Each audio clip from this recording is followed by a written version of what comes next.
Okay, my boyfriend and I moved in together. We got our own apartment. Well, ex-boyfriend. Both used to always talk about getting our own spot all the time, so moving in together was so exciting for both of us. There was a pool in the apartments that we had moved into, so one day we went out to the pool and we ended up meeting another couple around the same age as us.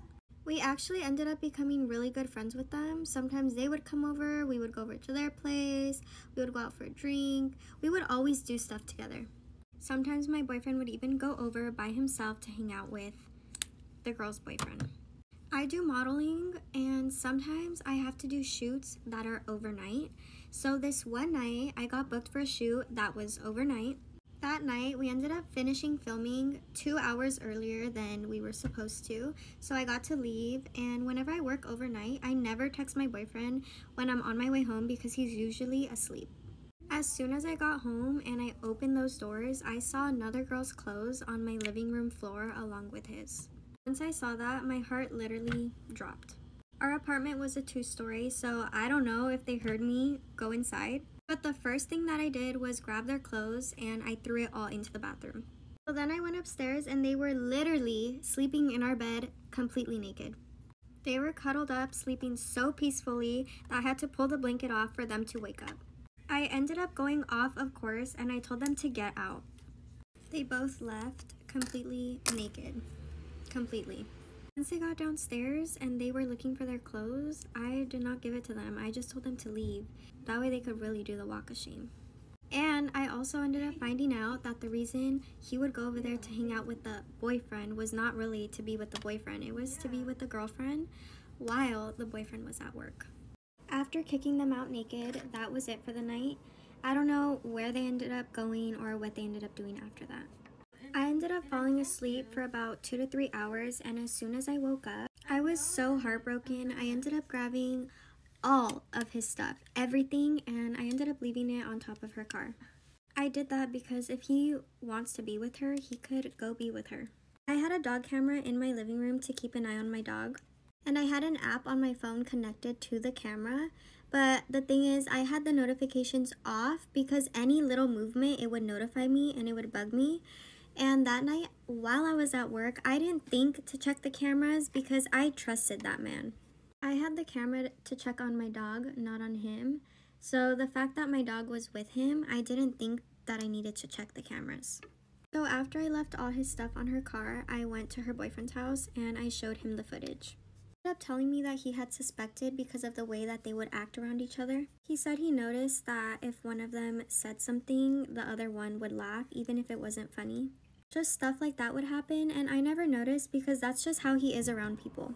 I ended up breaking up with her, but then they ended up getting back together a few days later. I ended up staying until the lease was up. I blocked him on everything, and he never heard from me again after that night. His mom ended up calling me so mad. She was like, "What did you do to my son? Why is he showing up to my house naked?" So I just ended up sending her the footage. The time my girlfriend dumped me for my friend. Me and my ex-girlfriend were together for almost 5 years. We lived together for about 3. She was like the perfect daughter, except she was pretty lazy and could not hold a job. What do you mean perfect daughter? Don't you mean perfect girlfriend? Perfect daughter. The last year of our relationship was obviously pretty bad, very rocky, and to be honest, just boring. But we decided we would stick together. I even bought an apartment for us. Since I was the only one with an income, I was the only one who paid for it. This is how it ended. Friday, I come home from work, greet my ex-girlfriend, chat about the day, have a shower. After the shower, I get dressed and go grab a cold beer from the fridge. I sit down by my PC and it does not even have time to boot up, and I hear, "Babe, are you happy?" I'm not happy. I asked, "Happy? Yeah, I feel pretty good, blah blah. What do you mean?" I knew what she meant. She tells me that she has thought about it and already made up her mind and she wants out of the relationship. At this point, I have no more fight in me. She has made up her mind. This is obviously happening. So we have a talk about it for about 2 hours. The talk went really well. She pretty much agreed on everything I said. I was right about everything and so on. Being broken up with sucks, but this time it was the easiest. So I thought we were on the exact same page about how we were going to deal with the breakup and move forward. I even told her I would not kick her out of the apartment. I would let her live in the apartment rent-free since she was unemployed until she finds a new place. And I told her I don't want her to take whatever place she gets offered. I want her to move to a place or area she feels safe in and actually will enjoy living in. Like I mentioned, she agreed. Said that everything I said seemed reasonable. The breakup talk went really smooth. She tells me she will be staying at my mother's place over the weekend so we could get some space. My mother was out of town at that time.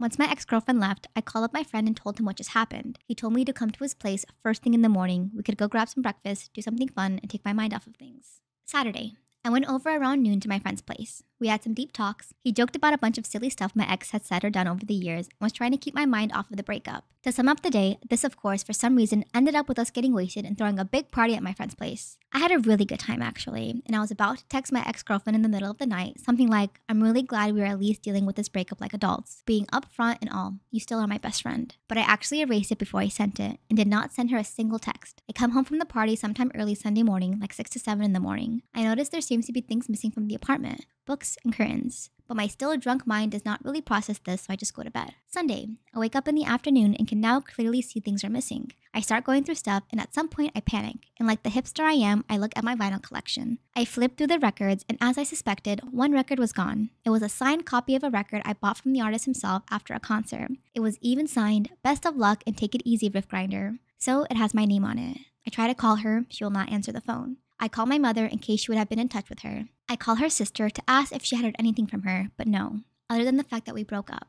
About an hour later, I get a call from my mother. She managed to get in touch with my ex-girlfriend, and it turns out that she never stayed at my mom's place. She had been spending the whole weekend, let's call him Mike, at Mike's place. Now, at the time, Mike was a friend of mine. A pretty good friend too, I thought. The revenge part. I text my ex-girlfriend that I'm happy to see you found a new place to live so quick. Since you obviously don't need me anymore, I thought I will pack up the remaining stuff you forgot to pick up during the night while I was away. If you are not here in 2 hours, I will just leave it outside on the sidewalk for you. Almost those exact words, but in Swedish, since I'm Swedish. Of course, she called me up a minute later. She was in panic, said she can't make it in 2 hours as she needs to find a van or something that can fit all of her stuff. She even asked me if I knew somebody who had a van we could borrow. I told her to get a rental, and in 2 hours the stuff will be nicely packed up and waiting for her outside and hung up. I then proceeded to actually pack her stuff, and she had a lot of stuff. At some point, I find her old MacBook in her closet. All of the places, she had not used this computer in 2 years, but I could see the little LED light glowing, indicating it was charged. I opened the laptop, and to my surprise, a Facebook page opens. She was logged into a fake account she had made with one conversation in her chat history. Mike. Dating back several months. I could not read it at the time.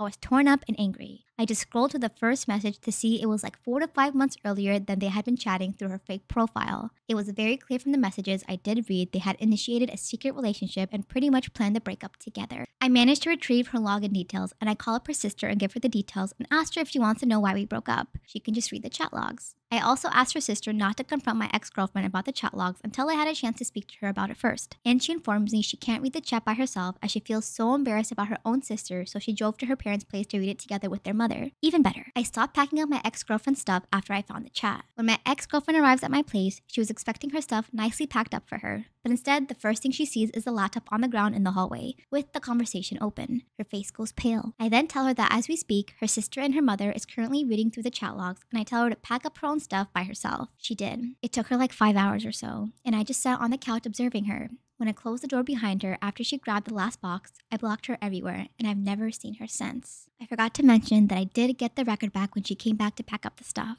So you all can rest easy. No records were hurt. I still have it.